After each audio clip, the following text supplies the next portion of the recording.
Boa noite a todos e a paz do Senhor a todos que estão nos assistindo através do Facebook nesta noite.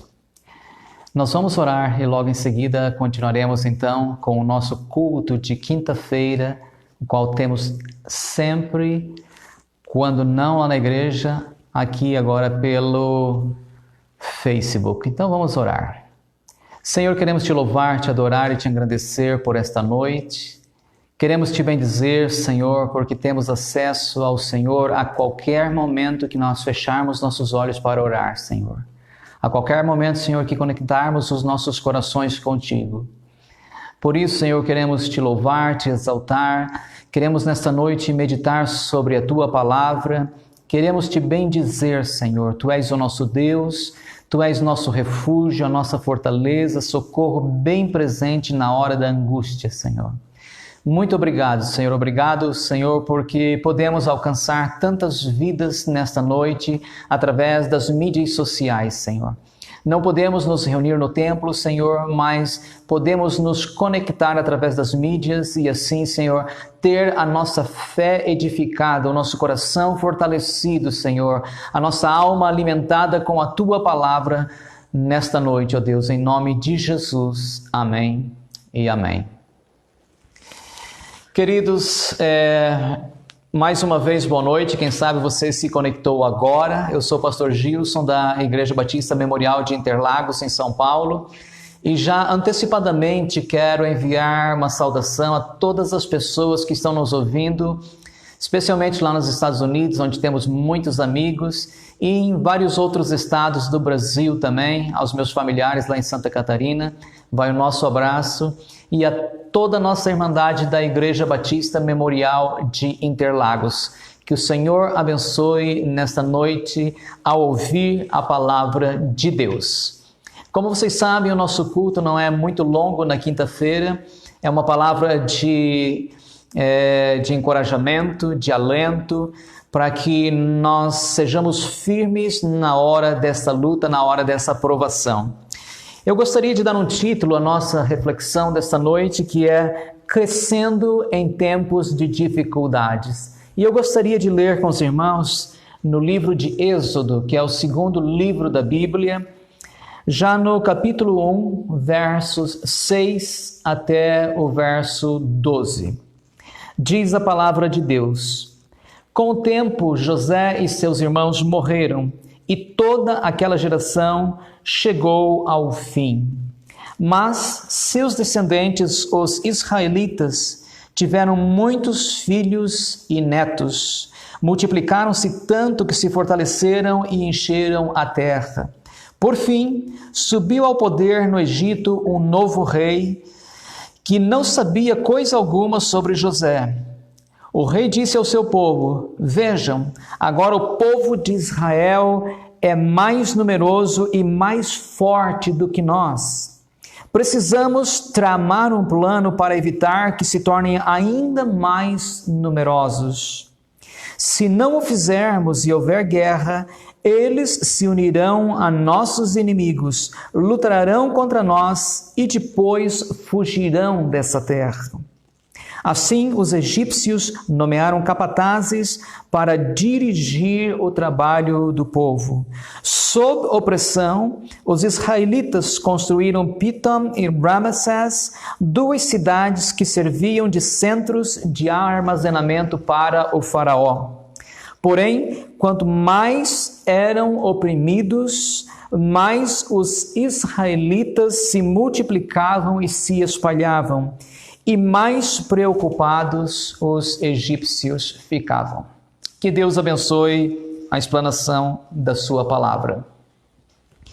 Quem estuda a história percebe claramente que é em meio às dificuldades que nós crescemos, que nós aprendemos e que também nós nos desenvolvemos. Ou seja, aquela zona de conforto, aquela vida fácil que muitas vezes é procurada, não produz crescimento, não produz desenvolvimento. É em meio às dificuldades, Conforme eu disse, que nós crescemos, que nós aprendemos e que nós nos desenvolvemos.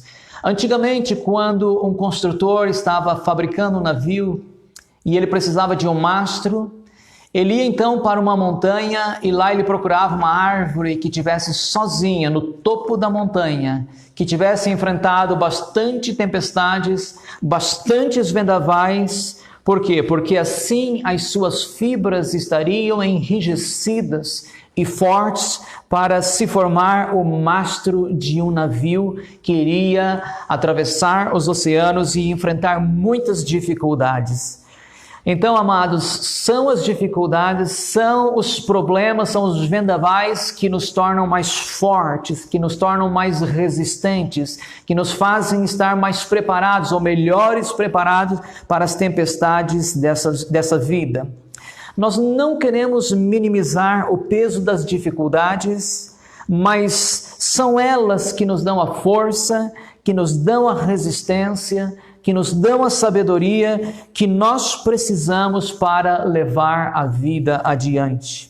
E é sobre isso que nós queremos falar e comentar nessa história que nós acabamos de ler. Em primeiro lugar, nós temos então a instalação da crise na vida do povo israelita.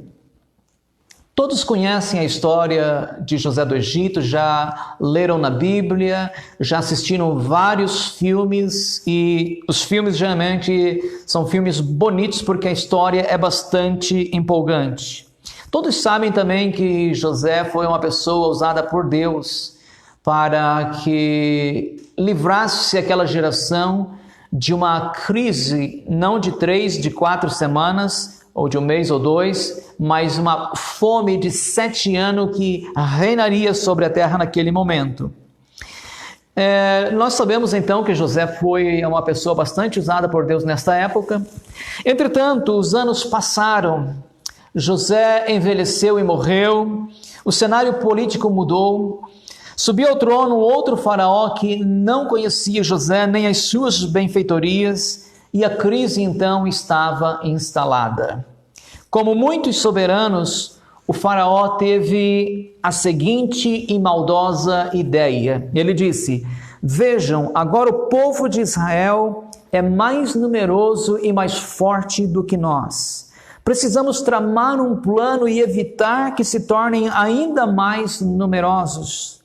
Se não o fizermos e houver guerra, eles se unirão aos nossos inimigos, lutarão contra nós e depois fugirão da terra. Qual então era o plano? O verso 11 diz: assim os egípcios nomearam capatazes para dirigir o trabalho do povo.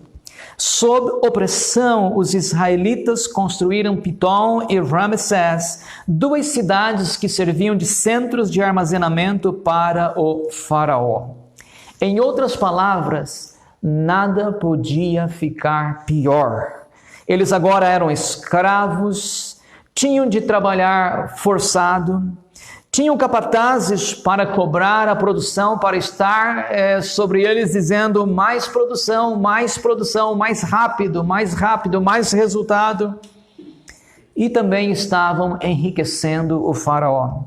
Queridos, de fato, Deus nunca prometeu ausência de problemas para nós na caminhada cristã. Jesus mesmo, lá em João capítulo 16, verso 33, disse: no mundo tereis aflições.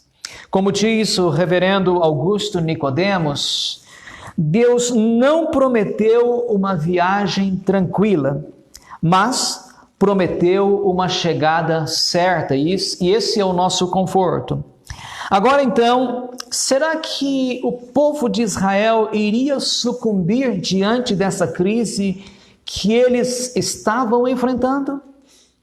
Isso é o que nós iremos ver agora na segunda parte desta mensagem, que é crescendo em meio às dificuldades ou crescendo em meio a tempos difíceis. No verso 12 diz a palavra de Deus: porém, quanto mais eram oprimidos, mais os israelitas se multiplicavam e se espalhavam. e mais preocupados os egípcios ficavam. É muito interessante essa questão. Quanto mais perseguido, mais o povo de Deus cresce. Nós temos visto isso também ao longo da história. Aconteceu lá com os israelitas e também aconteceu no segundo século e também no terceiro século, quando a igreja era muito perseguida. E nessa época viveu um homem chamado Tertuliano, que é considerado um dos pais da igreja. E numa das suas defesas ao imperador, ele argumenta da seguinte maneira: quanto mais vocês nos matam, mais nós crescemos. E para usar as suas palavras de uma maneira mais restrita, ele disse o seguinte: o sangue dos mártires é a sementeira da igreja. Ou seja, quanto mais sangue era derramado, mais os cristãos também se multiplicavam. Ou seja, não há um momento na história que Deus nos desampare.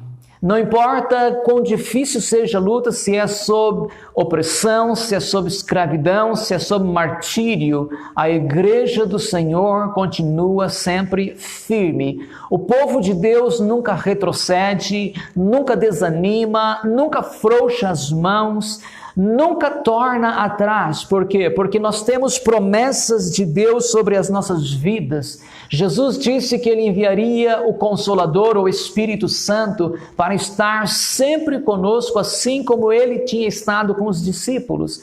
E por isso nós não caminhamos sozinhos, não podemos desistir. Não é nada diferente o tempo que nós estamos vivendo daqueles tempos em que os israelitas viveram, em que a igreja primitiva estava se estabelecendo. Veja só, nós estamos em crise, mas a nossa fé não desfalece. Nós estamos em crise, mas o nosso amor por Deus está sempre aumentando. Nós estamos em crise, mas a nossa coragem está se renovando. Nós estamos em crise, mas a nossa esperança está sendo renovada, porque Deus, o Espírito Santo, habita em nós e nós temos sempre a palavra de Deus falando aos nossos corações, sempre lembrando as promessas de Deus, e não podia ser diferente, amados. Vejam, aquele povo estava sofrendo, aquele povo estava oprimido, aquele povo estava debaixo de uma forte escravidão. Porém, Deus havia feito uma promessa para um de seus ancestrais que se chamava Abraão.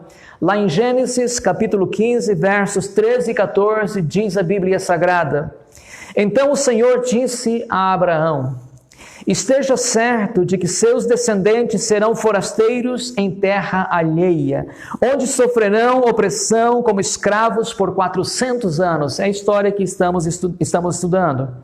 Mas eu castigarei aquela nação castigarei a nação que os escravizar, e por fim, eles sairão de lá com grande riqueza. Ou seja, eles estavam sendo escravizados, estavam sofrendo, mas eles tinham uma grande promessa de Deus pairando sobre as suas vidas. Tudo muda, tudo fica diferente, amados. A crise vem, os problemas vêm, mas nós temos as promessas de Deus que jamais mudarão. Aquele povo estava sofrendo, mas veja o que acontecia: quanto mais eles sofriam, mais eles cresciam e se multiplicavam.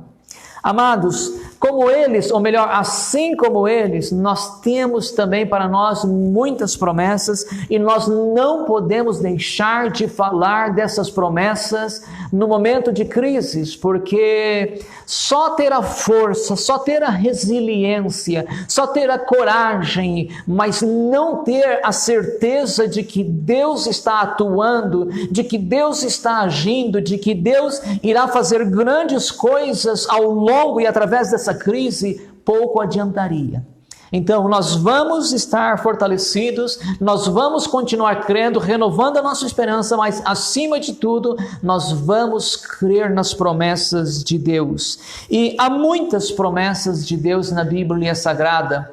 E, rumando já para o fim, antes de nós orarmos, eu gostaria de mencionar alguma delas, para que você fique firme, para que você alce a sua esperança, para que você levante a sua fé, se você estiver abatido, se você estiver desanimado, porque a palavra de Deus não torna atrás vazia. Em Filipenses 4:19, a Bíblia diz assim: o meu Deus suprirá todas as necessidades de vocês, de acordo com as suas gloriosas riquezas em Cristo Jesus. Torno a dar a referência a Filipenses, capítulo 4, verso 19. Acima das promessas que nós temos da parte de Deus para as nossas questões temporais, nós temos também uma promessa que está acima de todas as promessas, que está registrada lá em 1 João capítulo 2, verso 25, onde o apóstolo diz: e esta é a promessa que ele, ou seja, Jesus, nos fez, a vida eterna. Essa é a maior das promessas e a que mais alegra os nossos corações. Além dessas, amados, eu gostaria de falar sobre Números 23 e 19, onde a Bíblia nos deixa uma grande garantia acerca do cumprimento das promessas de Deus. Diz a palavra do Senhor: Deus não é o homem para que minta, nem o filho do homem para que se arrependa. Acaso ele fala e deixa de agir? Acaso ele promete e deixa de cumprir? De maneira nenhuma. Por último, para que nós possamos encerrar e logo orar, 2 Coríntios capítulo 1, verso 20, o apóstolo Paulo diz o seguinte: porque quantas são as promessas de Deus, tantas tem nele o sim. Porquanto também por ele é o amém para a glória de Deus por nosso intermédio. Vamos orar nesse momento. Senhor nosso Deus, nosso Pai, nós queremos orar agora e queremos te agradecer, Senhor. Quando havia possibilidade de estarmos lá no templo, Senhor, nós sempre mencionava em primeiro lugar aquilo que o Senhor tinha feito em nossas vidas para darmos graças, Senhor. E assim, da mesma maneira, Senhor, nós queremos nesta noite fazer. Queremos te agradecer pela nossa vida, pela nossa saúde, pela nossa família, pela nossa igreja, pelo nosso trabalho, por todos os recursos que o Senhor tem tão bondosamente nos dado, Senhor. Te agradecemos por ter um abrigo, te agradecemos por ter o pão de cada dia e, acima de tudo, Senhor, te agradecemos por termos uma esperança viva, uma esperança, Senhor, que não pode desvanecer. Quanto mais os dias passam, mais ela brilha em nossas mentes, em nossos corações, ó Deus. Muito obrigado. Senhor, também queremos apresentar a Ti as nossas petições. Queremos orar por aqueles que estão enfermos, Senhor, para que sejam curados, para que sejam restaurados. Queremos orar por aqueles que estão tristes, para que seus corações voltem a se alegrar, Senhor. Aqueles que estão esmorecidos, que estão cansados, que possam cobrar alento, coragem, ânimo, Senhor, para prosseguir nessa jornada, Deus amado. Também, Senhor, queremos orar por toda a Tua igreja na face da terra. Nós estamos vendo, Senhor, tantas pessoas sofrendo, tantas vidas sendo ceifadas, mas nós queremos orar, Senhor, por toda a Tua igreja, pedindo proteção, pedindo livramento. Queremos orar por todas as nações, Senhor, que têm sido afligidas por esse e por outros males, Pai. Que o Senhor os dê livramento, que o Senhor restaure, que o Senhor traga a paz outra vez, Senhor, a alegria, a harmonia, Pai amado. Nós oramos em nome de Jesus, ó Deus. Muito obrigado, muito obrigado. Amém e amém. Queridos, nós queremos agradecer por estar nos assistindo e queremos pedir que você deixe o seu like lá, o seu comentário também lá no Facebook, se possível. E gostaríamos também de pedir que você compartilhasse com os seus amigos, com seus irmãos, porque toda vez que há um compartilhamento, existe lá um certo mover, vou dizer assim, um mover de Deus no Facebook, lá que aquele negócio vai aumentando e vai ganhando mais visibilidade. Nessa semana, nós vimos que os números estão crescendo lá na página da igreja, E isso nós não estamos pedindo para que a gente fique famoso ou popular, não é nada disso, mas é para que vidas possam vir a conhecer a Deus, entregar suas vidas ao Senhor, e para que aqueles que já são salvos por Cristo Jesus possam também serem fortalecidos neste momento de crise. Portanto, não esqueça de deixar o seu like, lá o seu gostei, compartilhar ou deixar um comentário. Que Deus abençoe a sua noite em nome de Jesus. Fiquem todos com Deus. Um forte abraço de toda a Igreja Batista Memorial de Interlagos em São Paulo. Que Deus abençoe.